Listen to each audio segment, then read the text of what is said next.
네, 데일리카 안효문 기자입니다. 오늘은 토요타의 대표적인 세단인 캠리, 8세대 캠리의 부분 변경차의 하이브리드를 오늘 시승을 하고 있습니다. 날씨가 살짝 굳어서 지금 촬영이 어느 정도까지 될지는 좀 걱정스럽긴 한데요. 일단은 오늘 서울 잠실에서 출발을 해서 충북 제천까지 그렇게 뭐 짧다면 짧고 길다면 긴 거리를 지금 캠리 하이브리드와 함께 여러가지 여행길을 좀 나서보도록 하겠습니다. 한 가지 걱정스러운 게 지금 토요타 코리아 측에서 좀 뭐 연비라든지 뭐 이런 부분에 대해서 좀 잘 나올 수 있게 좀 경쟁을 할 수 있는 프로그램을 만들었는데, 사실 제가 이번에 제품 설명도 듣고 여러가지 취재를 해본 결과 이번 캠리 하이브리드는 뭐 연비도 뭐 하이브리드니까 중요하게 하겠습니다만, 기본적으로 캐치프레이즈 자체가 와일드 하이브리드, 그러니까 좀 거칠다 이런 모습을 좀 많이 강조를 하고 있기 때문에 비단 그렇게 좀 연비에 너무 신경을 써서 막 에코 모드로 간다든지 좀 뭐 너무 천천히 가는 그런 일 없이 그냥 평소와 다름없이 주행도 하고, 뭐 이제 자동차 전용 도로에서는 스포츠 모드도 좀 적극 사용도 좀 해보고 그럴 계획입니다. 최근에 좀 디젤에 대한 여러가지 선호도가 떨어지다 보니까 그런 연비가 좋은 차를 찾기 위해서 좀 하이브리드를 선택하시는 분들도 상당히 많아졌습니다. 그래서 지난해 국내에서 하이브리드만 16만 대 이상 판매가 됐는데요. 뭐 16만 대 뭐 단일 유종으로 봤을 때 사실 적지 않은 파이고, 우회전입니다. 적지 않은 파이고, 이런 부분에서 이제 하이브리드 대중화라고 이야기를 해도 그렇게 무리는 없을 것 같아요. 그런데 지금 사실 토요타 입장에서는 살짝 배가 아플 법도 한 것이, 사실 하이브리드의 원조는 또 토요타고 국내 자동차 시장에서도 이런 하이브리드 시장을 좀 선도를 해온 그런 브랜드였는데, 최근에 좀 여러가지 좀 이슈 때문에 좀 많이 위축이 돼 있던 상태였죠. 이제 그 틈을 국산차 업체들이 잘 파고들었고요. 그래서 국산 하이브리드가 많이 판매가 됐습니다. 근데 토요타 입장에서는 또 이게 나쁘지가 않은 게, 지금 하이브리드 자체를 이제 선택을 하는 폭이 넓어졌기 때문에 이제 이런 시장이 넓어진 만큼 그만큼 공략할 수 있는 여지도 많아졌다, 이렇게 생각을 하면 이번에 캠리의 상품성에 자신이 있다라고 한다면은 또 좋은 승부를 낼 수가 있겠죠. 국산차 업체에서도 주목하는 것이 뭐냐면, 같은 등급의 차를 세단을 선택을 하더라도 하이브리드 친환경차 이쪽이 어떤 소비 연령층이 좀 낮다라는 겁니다. 그러니까 젊은 소비층이 확실히 이런 하이브리드, 뭐 전동화 차량, 이거 좀 신기술에 대해서 상당히 좀 접근을 잘 하는 편이고요. 그러다 보니까 토요타도 이런 생각을 한 거죠. 사실 캠리라고 하면 그냥 어떻게 보면은 우리가 소나타를 국민차로 생각하듯이 캠리도 토요타면 떠올릴 수 있는 가장 무난한 세단이었습니다. 그런데 여기에서 이번에 하이브리드의 좀 넓이를 넓히면서 이제 와일드 하이브리드라는 좀 어떻게 보면 토요타에서는 잘 생각할 수 없었던 그런 캐치프레이즈도 내걸고, 디자인이라든지 어떤 여러가지 제품의 어떤 성격도 상당히 좀 젊은 소비층을 겨냥하는 쪽으로 많이 바뀌었습니다. 그래서 어떤 공격적인 캠리, 뭐 운동성을 중시한 캠리, 이렇게 생각하면 사실 이전에 캠리가 좀 익숙하셨던 분들은 캠리가 왜 그런 선택을, 이렇게 좀 의아해 하실 분들도 계시지만, 이 어떻게 보면 자동차, 특히 국내 자동차 시장의 큰 흐름이라고 한다면 이번에 캠리의 어떤 제품 전략이라든지 이런 부분들은 잘 맞아 떨어지는 것 같습니다.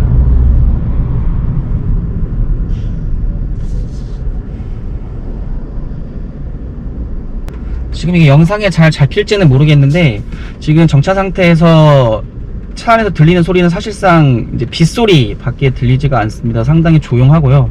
주변에 큰 차들 많이 다니고, 지금 여기가 도로가 넓은 편이어서 주변에 차 서 있는 차들도 많고 지나다니는 차들도 많은데, 일단 하이브리드의 장점이 본인이 내는 소음 자체가 작죠, 일단.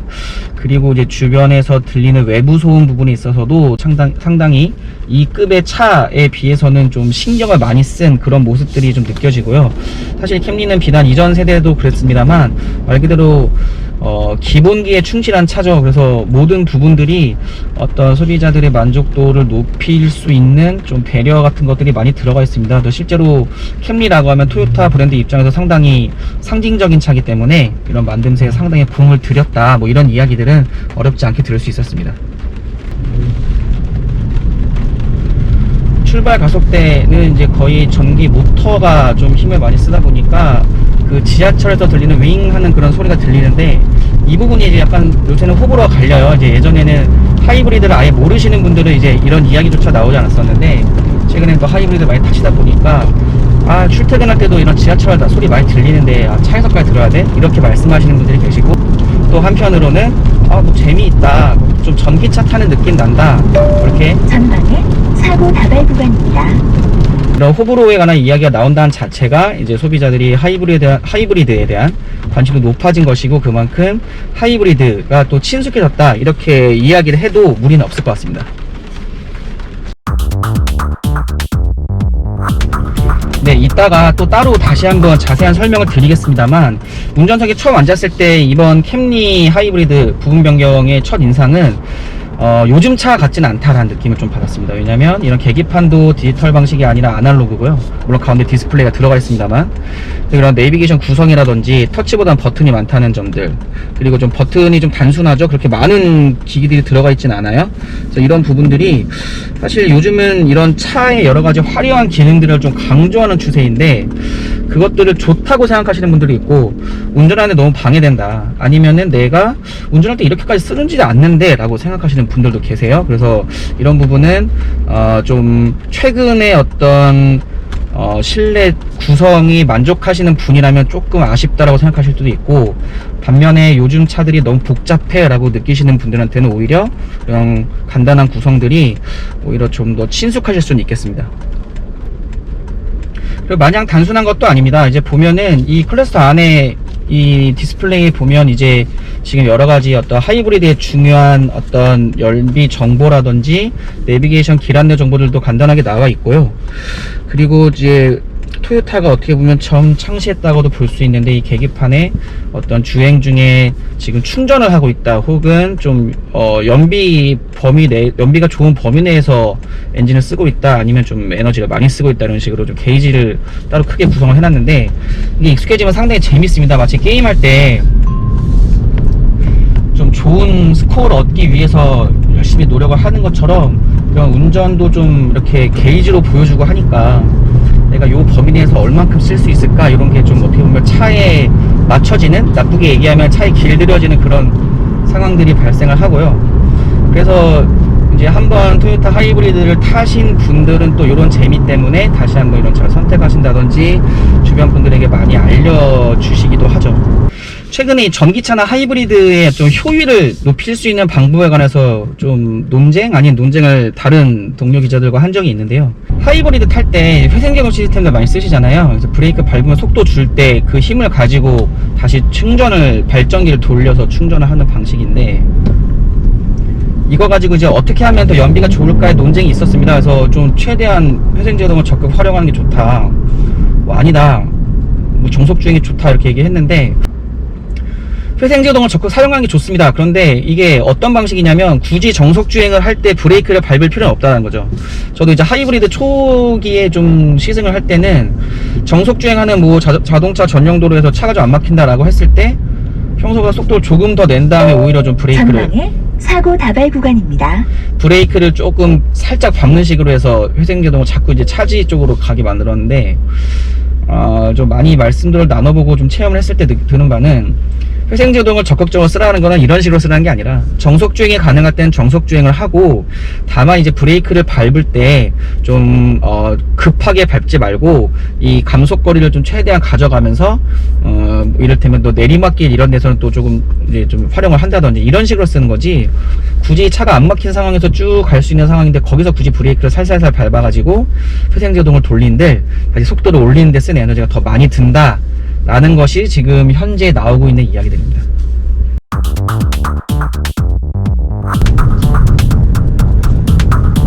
네, 토요타 캠리 하이브리드 지금 시승 중입니다. 그래서 비가 조금씩 내리고 있는데, 나름 뭐 와인딩 로드까지는 아니어도 지금 구불구불한 산길이 이어지고 있어서 속도를 많이 내지는 않고 있어요. 근데 지금 이렇게 내리막길이 많을 경우에는 이제 하이브리드는 이제 회생제동, 그러니까 속도를 줄일 때 여기서 걸리는 그 힘을 가지고 배터리를 더 충전하는 그런 기능들이 탑재가 되어 있고, 이 부분에 있어서는 토요타가 세계 최고의 기술력을 가지고 있기 때문에 이 부분에서 조금 연비가 그래도 오르막에서 많이 썼던 그런 에너지를 많이 이제 좀 가지고 온다고 할까요? 이렇게 기대를 하고 운전을 하고 있습니다.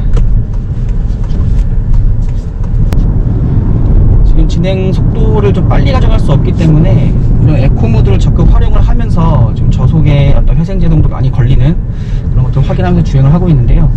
아직까지 계기판에서 나오는 숫자는 그렇게 만족스럽진 않습니다. 이제 아무래도 그 오르막을 올라오면서 썼던 그런 부분들이 있기 때문에 아직 그 숫자는 좀 기대에는 미치지 못하고 있는데, 아까 잠깐 다른 분들하고 이야기를 나눠보니까 이제 자동차 전용도로, 그리고 좀 막히는 도심, 뭐 기타 뭐 이런 산길, 오르막길, 내리막길 다 해서 실제 그 트립 컴퓨터에 표시되는 연료 효율이 한 20km 1리터당 20km 이상 나오시는 분들이 많더라고요.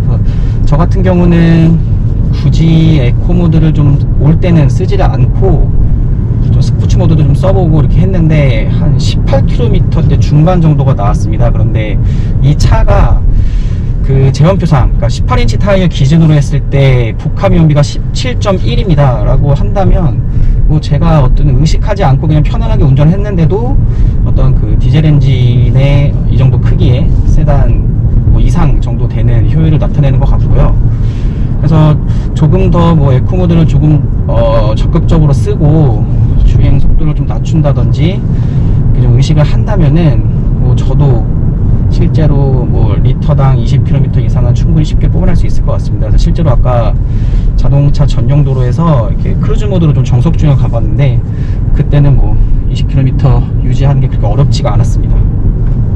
지금 다만 지금 시골길이고 지금 주변에 다니는 분들이 많아가지고 공사가 있나봐요. 그래서 좀 트럭도 많고 이러니까 지금 속도를 많이 내지 못하면서도 좀 이렇게 브레이크를 좀 많이 밟다 보니까 아직까지는 조금씩 이제 연비가 좀 기대하는 만큼 올라오고 있습니다.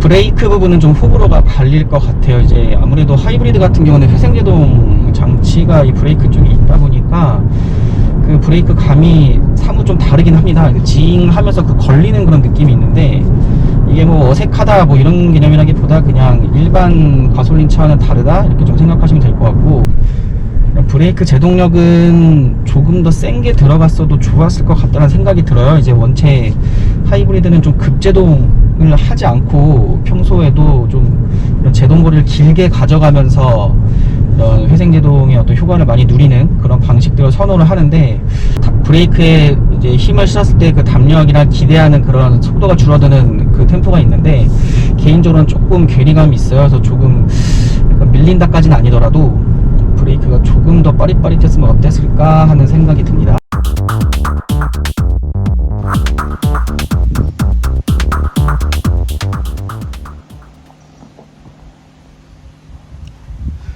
네, 지금 캠리 하이브리드 외관 저와 함께 보고 계신데요. 전체적으로 어떤 실루엣이랄까 이런 부분들은 기존의 8세대 완전 변경에서 이미 완성이 된 상태입니다. 그런데 이런 디테일 부분을 보시면 많이 달라졌다. 특히 이런 전면부 디자인이라든지 어떤 여러 가지 어떤 좀 공격적인 모습들이 많이 보이는 것을 확인하실 수 있으실 겁니다. 특히 많이 달라진 점이 전면부인데요. 그릴도 좀 널찍하게 바꿨고, 지금 크롬 장식도 많이 넣어서 좀 전체적으로 순둥순둥한 이미지가 아니라 좀 공격적인 인상을 보실 수가 있고요. 그리고 또 좀 이번 캠리 하이브리드에서 좀 보셔야 될 부분이 뭐냐면, 광원 부분에 있어서 신경을 많이 쓴 것을 보실 수가 있습니다. 그래서 전체적으로 지금 그릴과의 또 조화라든지 이런 부분들도 이전과는 좀 다른 모습이고요. 그리고 지금 이 보면은 전체적으로 날카로운 인상인데, 이 안에 바이빔 LED 광원이라든지 3중 주간 주행들도 적용이 되어 있습니다. 그래서 전체적인 디자인이 좀 입체감을 좀 살리고 있는 부분이어서요. 길에서 봐도 그렇고 제가 직접 좀 가까이서 보아도 좀 깊이감이 느껴지는 부분을 확인할 수가 있는데, 이게 또 단순히 좀 멋만 부린 것이 아니라 에너지 효율까지 고려했다고 해요. 그래서 이전보다 여러 가지 광원 부분에 있어서 또 조도는 더 개선을 하면서도 에너지 소비는 많이 줄이는 그런 하이브리드에 걸맞는 구성이라고 볼 수가 있겠습니다. 전체적으로 지금 보면은 구성 요소들이 하나하나 좀 뾰족뾰족하고 상당히 좀 공격적으로 배치가 됐다는 것을 좀 볼 수가 있겠고요. 이전에는 사실 어떻게 보면 좀 과하다는 느낌도 줬었는데, 이번에 부분 변경 걸치면서 그러면서 좀 다듬은 모습들이 또 눈에 띄어요. 이제 확실히 길 위에서 보아도 눈길은 가는데 이게 좀 어색하다, 뭐 뭐 완성도가 떨어진다 이런 느낌까지는 받지는 않는 것 같아요. 그럼에도 불구하고 이전에 봤던 다른 캠리들보다는 확실히 다른 인상을 전달을 하는 것 같습니다. 이런 변화들이 어떤 젊은 소비자들에게 어떻게 전달될지는 시장 반응을 좀 봐야 될 것 같습니다. 차 크기가 길이가 4,880mm 그리고 높이가 1,445mm 정도거든요. 휠베이스는 2,825mm고요. 그래서 이제 국산 중형 세단과 좀 비슷하다고 보시면 될 것 같아요. 그래서 지금 전체적인 비례감이라든지 실루엣도 어떻게 보면 전면부의 파격적인 변화보다는 많이 보았던 그런 비례감, 익숙한 이미지라고 보셔도 될 것 같아요. 그러니까 패밀리카로 썼을 때 크게 부담이 없다라는 이야기입니다. 그리고 이런 여러 가지 디자인 요소들이 보는 맛도 있지만 꽤 좀 달리기 실력을 좀 자랑하는 듯한 인상을 받기도 해요. 여러 가지 어떤 그런 비례라든지 어떤 구석구석의 어떤 요소들이 보면은 어떤 공기역학 요소까지 많이 고려했다라는 부분들을 좀 볼 수가 있습니다. 그리고 바퀴도 지금 18인치 휠이거든요. 그래서 지금 보면은 사실 요새 확실히 어떤 휠에 신경을 많이 쓰는 모습들이 좀 보입니다. 후면으로 가면은 약간 슬릭한 인상들이 조금 더 강하게 드러나고요. 그 뒤에 어떤 트렁크의 어떤 라인을 살짝 올려줬다든지 이런 부분들도 확실히 어떤 달리기에 좀 초점을 맞췄다라는 모습을 볼 수가 있고, 캐릭터 라인이라든지 여러 가지 선을 쓰는 모습들도 꽤 과감합니다. 그래서 이런 것들도 보면은 확실히 기존의 캠리보다는 조금 더 젊은 느낌, 어떤 젊은 소비자들이 좀 선호할 만한 그런 구성들을 많이 여러 곳에 배치했다라는 모습들을 같이 좀 확인하실 수가 있습니다. 그리고 지금 보면은 이제 엉덩이가 조금 들려 있고 여러 가지 어떤 그런 뭐 휠의 크기라든지 이런 배치 같은 것들이 보면은 이게 자동차 회사들이 상당히 좋아하는 그런 구성인데요. 뭐냐면 차가 서 있는 상태에서도 어떤 속도감을 주기 위한 그런 배치들입니다. 그래서 어떤 그 차가 정차 중인 상황에서도 금방 달려나갈 것 같은 그런 인상을 좀 전달하기 위한 시도고요. 후면 같은 경우도 어떻게 보면 전면부와 좀 비슷하게 어떤 통일감을 주려는 요소들이 보입니다. 그래서 어떻게 보면 이제 차가 이제 도로 위에서 나를 다른 사람들이 볼 때도 캠리 하이브리드다라는 것을 한눈에 알아볼 수 있게 했고요. 그리고 이런 하이브리드 배지 같은 경우도 이제 어떻게 보면 이제 생각보다 이제 내가 아닌 다른 사람이 내 차를 보았을 때 상당히 좀 눈에 많이 띈다라는 것을 좀 확인하실 수가 있어요. 그래서 지금 작은 배지라고 하더라도 이 차가 하이브리드구나 라는 존재감을 드러내는 데는 부족함이 없습니다. 그리고 지금 전체적인 모습을 보면 지금 경쟁차라고 할 수 있는 국산 중형 세단들도 좀 스포티한 감을 살리고 있습니다만, 캠리 같은 경우는 조금 더 과감한 것 같아요. 이번에 부분 변경되면서 확실히 좀 역동성을 살리고 있고 차가 잘 나간다라는 느낌을. 네, 캠리 하이브리드 실내 한번 저랑 같이 살펴보시겠습니다. 저는 계속 운전하면서 봤는데 그래도 놓친 부분이 있을지 모르니까 좀 한 곳 한 곳 살펴보도록 하겠습니다. 사실 지금 현재 구성 보시면 약간 호불호가 갈릴 수 있겠다라는 생각은 듭니다. 왜냐하면 최근에 국산차도 그렇고 이런 경쟁차들이 보면은 실내 힘을 빡 준 모습인데, 지금 어떤 여러 가지 내비게이션 화면이라든지 센터 패시아 구성도 그렇고 그렇게 굉장히 멋을 부린 것 같지는 않아요. 그래서 이전에 어떤 여러 가지 방식들 따라가고 있고, 지금 보면은 여러 가지 이런 실내주의라는 이야기가 많이 나오는데, 또 이렇게 화려하지 않으면 또 운전에 집중할 수 있다라는 것은 좀 장점이겠고요. 반면에 좀 보는 맛은 떨어질 수는 있겠습니다. 그리고 여러 가지 이런 수납 공간이라든지 기어 노브 같은 경우도 꽤나 클래식하죠. 그래서 이런 부분들도 요즘 차가 이렇게까지 라고 생각하실 수도 있고, 오히려 난 굉장히 이거 익숙해서 편하다 라고 생각하시는 분들도 있을 것 같아요. 단촐하지만 있을 것은 다 있다, 뭐 이렇게 말씀드리면 될 것 같고요. 전체적인 구성은 지금 보면 운전석과 보조석의 레이아웃을 좀 분리를 해놨습니다. 그래서 운전자는 운전에 집중할 수 있게, 그리고 이제 보조석에 앉은 사람도 편안하게 좀 주행을 즐길 수 있도록 이런 식으로 구성을 해놨고요. 또 패밀리카다 보니까 뒷좌석 공간도 상당히 넉넉하게 가져왔습니다. 그래서 제가 굳이 일부러 앞좌석을 당긴 것이 아닌데, 어떤 무릎 공간이라든지 여러 가지 뒷좌석에 앉아서 갈 수 있는 공간은 충분하게 확보가 되어 있는 것을 확인할 수 있었습니다.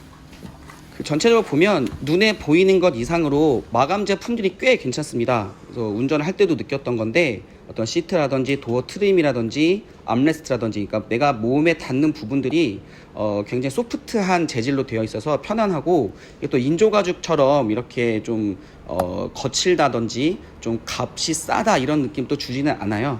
시트 쿠션도 적당하고 전반적으로 가격에 비해서 좀 어떤 만족도가 높은 구성을 했다라는 것을 확인할 수 있었습니다.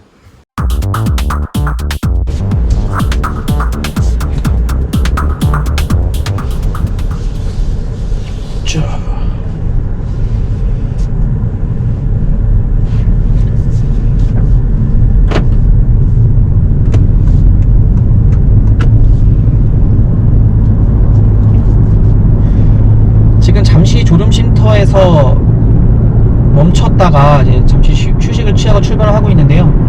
확실히 하이브리드의 매력 중에 하나가 이런 출발 가속입니다. 이제 부드럽고 힘이 상당히 좋기 때문에 여기서 이제 어떤 출발을 할 때 굳이 페달을 세게 밟지 않아도 차가 알아서 부드럽고 적당한 속도로 부드럽게 출발을 하는 것들이 어떻게 보면 또 내연기관 어떤 가솔린이나 디젤차와는 또 다른 매력이라 할 수 있겠고요. 또 좋은 게 상당히 조용하니까 이제 출발할 때 좀 덜덜덜덜 거린다든지, 특히 디젤차 같은 경우는 또 차량이 오래될수록 그런 초반에 출발할 때 혹은 정차 상태에서 시끄러운 그런 경우들이 있는데, 하이브리드는 관리 잘 하시면 이제 그런 부분에 있어서는 어떠한 내연기관 차보다도 더 만족스러운 그런 주행 경험을 하실 수가 있죠.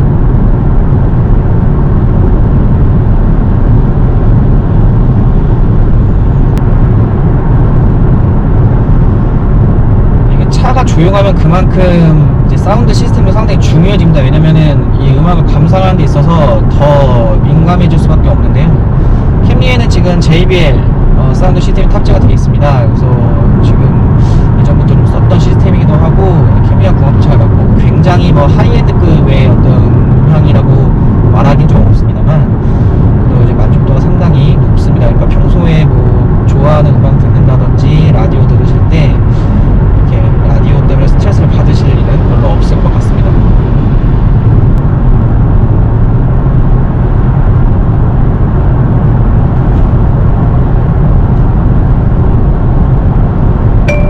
약 500m 전방에 시속 110km 구간입니다. 옆에 지금 위장막을 싼 차가 한 대가 지나가고 있는데, 마음 같아서는 찍고 싶습니다만 이 안전운전 때문에 눈물을 머금고 차를 보내주고 있습니다. 어떤 차이죠? 실내에 잘 안 보이네요.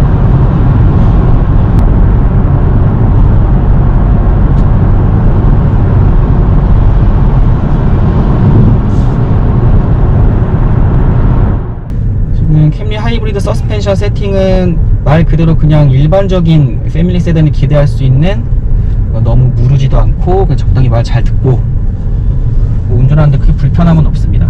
그리고 가속통 넘을 때도 좀 걱정스러운 상황인데도 잘 그래도 받아줘요. 그래서 뭐 아직까지 뭐 당연한 얘기겠습니다만 시승차가 상하거나 그런 일은 없을 것 같습니다.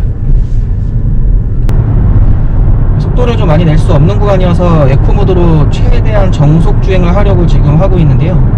크루즈를 켜기는 조금 애매하고, 지금 오르막이 잠깐 있었는데도 엔진이 그렇게 많이 힘을 쏟아내진 않습니다. 그래서 캠리 하이브리드 같은 경우는 2.5리터 엔진을 기반으로 해서 하이브리드 시스템을 구축하고 있는데, 그러다 보니까 엔진의 힘이 또 그렇게 모자라지 않아요. 그래서 이런 부분들이 오히려 실제 주행에서 굳이 배기량이 작다고 무조건 연비가 좋다 안 좋다 이렇게 말하기에는 무리가 있는 것 같고, 또 토요타는 이런 2.5리터 가솔린 엔진을 기반으로 해서 하이브리드를 많이 오랜 시간 구축을 해왔기 때문에 또 노하우가 있으리라 생각이 됩니다.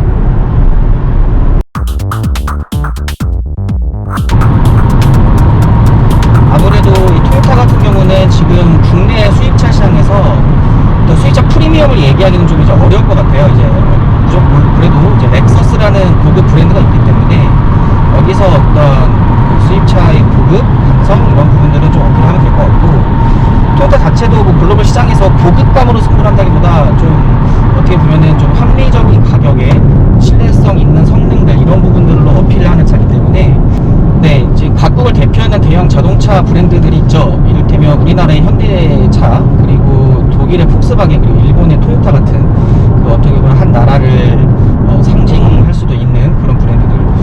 보면은 어쨌든 많은 차를 만들어서 많은 대중들에게 이제 어필을 해야 되는 차들이기 때문에 어떤 고급감 이런 것들보다는 좀 실리적이고 또 많은 대중들에게 사랑을 받을 수 있는 제품 구성을 갖추는 것이 일반적입니다. 그래서 이제 캠리 같은 경우도 이제 토요타를 대표하는 세단인데 국내 수입차 시장에서도 굳이 이제 지금에 와서는 뭐 어떤 수입차 프리미엄 이런 부분을 강조하기보다는 이런 캠리 하이브리드를 실제로 소비자가 구매했을 때 느낄 수 있는 만족감들, 뭐 여러 가지 어떤 경제성이라든지 이번에 부분 변경 같은 경우도 디자인에 쇄신을 해서 또 젊은 소비층들 공략을 나섰는데 이런 부분들이 어떻게 보면은 토요타가 국내에서 이런 전략을 좀 실리주의적으로 좀 바꿨다라는 것이 좀 느껴지는 부분이 있고요. 이번 8세대 캠리 하이브리드 부분 변경의 좀 재미있는 점이 뭐냐면 대놓고 젊은 소비층들을 겨냥을 했습니다. 그래서 사실은 이전까지 캠리라고 하면 좀 가정이 있는, 그리고 조금 이를테면은 미국에서 뭐 출장이나 유학 경험이 있으신 분들이 현지에서 차를 타실 때 이제 캠리를 경험을 하시고 그때 느꼈던 만족감들, 이런 부분들이 이제 어필이 돼서 국내에서까지 어떤 판매가 이어지는 그런 부분들이 상당히 적지가 않았는데, 지금 젊은 분들이 물론 유학을 가셔가지고 뭐 캠리를 경험해 보실 수도 있겠습니다만 아마 이전 세대보다는 그런 상황이 그렇게 많지는 않을 것 같아요. 그럼에도 불구하고 토요타가 젊은 소비층을 오히려 더 공략을 한다라는 부분은 이 하이브리드의 특수성 때문에 그렇습니다. 이제 하이브리드가 이제 그 디젤에 대한 선호도가 떨어지면서 그 대안으로 좀 연료 효율이 좋은 차를 무엇이 있을까라고 찾다가 이제 하이브리드가 좀 많이 요즘 최근에 각광을 받고 있는데, 이 젊은 소비자들이 그렇게 만만한 사람들이 아닙니다. 이제 어르신들이 생각하실 때는 이제 손님분들이 생각하실 때는 또 철도 없고 되게 겉멋만 부릴 것 같지만 오히려 여러 가지 통계 자료라든지 이런 마케팅 분석 자료들을 보면은 물건 살 때 정말 꼼꼼하게 봅니다. 그리고 어떤 허세를 부리기보다는 본인이 만족하고 어떤 본인의 어떤 그런 기준에 맞는 차를 고르는 경우가 상당하기 때문에 캠리도 이제 디자인도 좀 젊은 쪽으로 좀 옮기고, 그리고 제품 구성이라든지 이런 부분을 굳이 굉장히 멋을 부리진 않았어요. 그런데 이제 최근에 필요한 선호도 높은 부분들을 다 집어넣고 또 그런 부분들이 잘 작동을 하기 때문에 이런 토요타 그리고 캠리의 강점이 실내주의 이런 부분들이 우리나라 젊은 소비자들에게 잘 전달이 된다면 또 승부수를 한번 띄워볼 만할 것 같습니다. 지난해 보면은 국내에서 가장 많이 판매된 친환경 차종은 단연 하이브리드입니다. 그래서 전체가 한 24만 대 정도 나가는데 그중에 거의 16만 대 이상을 하이브리드가 책임을 졌고요. 그 중에서 이제 보면은 사실은 이런 하이브리드라는 차의 저변을 넓힌 것은 토요타라는 것을 누구도 부정할 수는 없습니다. 이제 2010년대 초반 중반부터 하이브리드 판매해 왔고 하이브리드 관련 캠페인도 많이 했고 다양한 하이브리드 차종을 선보였죠.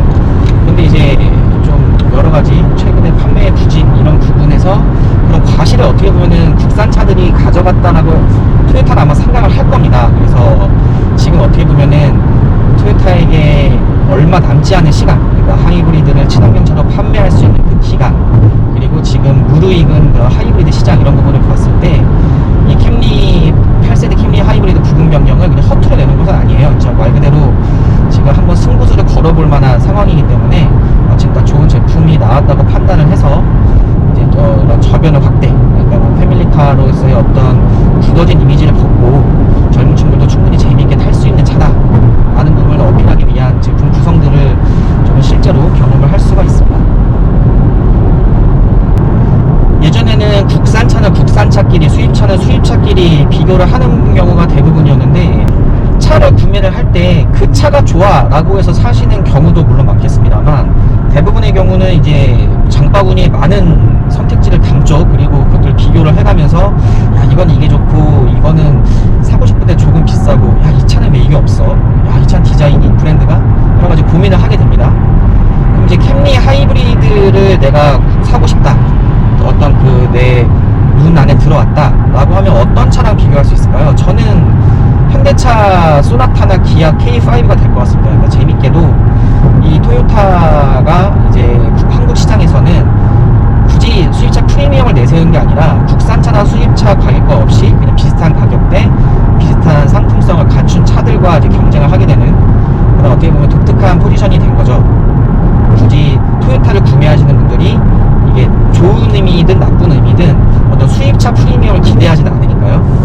그렇다고 한다면 어떤 제원표상 숫자는 거의 비슷합니다. 이제 어떤 출력이나 토크 면에서는 토요타 캠리 하이브리드가 조금 더 높아요. 근데 이제 어떤 그 숫자상의 의미가 크다라고 볼 수 있을지는 잘 모르겠습니다. 왜냐면 저도 앞서서 소나타 하이브리드를 직접 시승도 해보았고, 지금 이제 바뀐 부분 변경 캠리 하이브리드도 좀 시승을 하고 있는데, 지금 체감상 느껴지는 성능이라든지 이런 부분에서 어떤 두 차가 다른 감각인 건 맞지만 누가 더 좋다 나쁘다라고 지금 말하기에는 조금 무리가 있고요. 캠리 하이브리드와 소나타 하이브리드를 비교를 해보면 성능 면에서는 캠리 하이브리드가 좀 앞섭니다. 예, 캠리 하이브리드 같은 경우는 시스템 총합 출력이 210마력이 넘어가고요, 토크도 22가 넘어갑니다. 그런데 이제 소나타 하이브리드 같은 경우는 시스템 총 출력이 195마력 정도, 토크도 이제 20을 넘지 못해요. 19대. 어떤 그 전기 모터가 이제 지원해주는 토크가 그렇게 크진 않은 편입니다, 소나타 하이브리드는. 대신에 이제 연료 효율을 비교하자면 제원표상 숫자는 소나타 하이브리드가 조금 더 앞섭니다. 이제 지금 제가 타고 있는 캠리 하이브리드 XLE 트림은 지금 국내에서 18인치 타이어 장착해서 들여오는데요. 소나타 하이브리드도 뭐 16인치부터 18인치까지 타이어가 있습니다만 18인치 타이어 기준으로 보았을 때 복합 연비가 소나타 하이브리드가 17.6, 그리고 캠리 하이브리드가 17.1 정도로 지금 기록이 되고 있는데요. 이제 리터당 0.5km, 이게 크다면 크고 작다면 작은데 두 차 모두 이제 강점으로 내세우는 것이 실제 효율이 훨씬 좋다, 이런 부분이기 때문에 사실 리터당 0.5km 정도 차이라면은 어떤 운전자의 운전 습관이라든지 평소에 몇 명을 태우고 다닌다든지 그리고 주로 다니는 도로가 어딘지에 따라서 사실상 크게 차이를 느끼지 못하실 수도 있습니다. 실제로 제가 소나타 하이브리드도 시승을 해봤고, 지금 캠리 하이브리드도 이전 8세대 처음 나왔을 때도 그렇고 이전에 7세대도 그렇고 다 시승을 해봤습니다만, 지금 두 차의 감각이 조금씩 다른 건 맞습니다. 그런데 어떤 쪽이 더 좋다라고 우열을 말하기는 사실 어렵습니다. 그 10마력, 20마력 정도 차이가 나면 사실은 어떤 펀치력이라든지 이런 부분에서 체감을 할 수는 있는데, 지금 비도 오고 여기가 지금 서킷이 아니기 때문에 제가 좀 한계까지 밀어붙이기 좀 어려운 상황이고, 일상적인 이런 주행 상황에서 두 차 모두 상당히 편안하고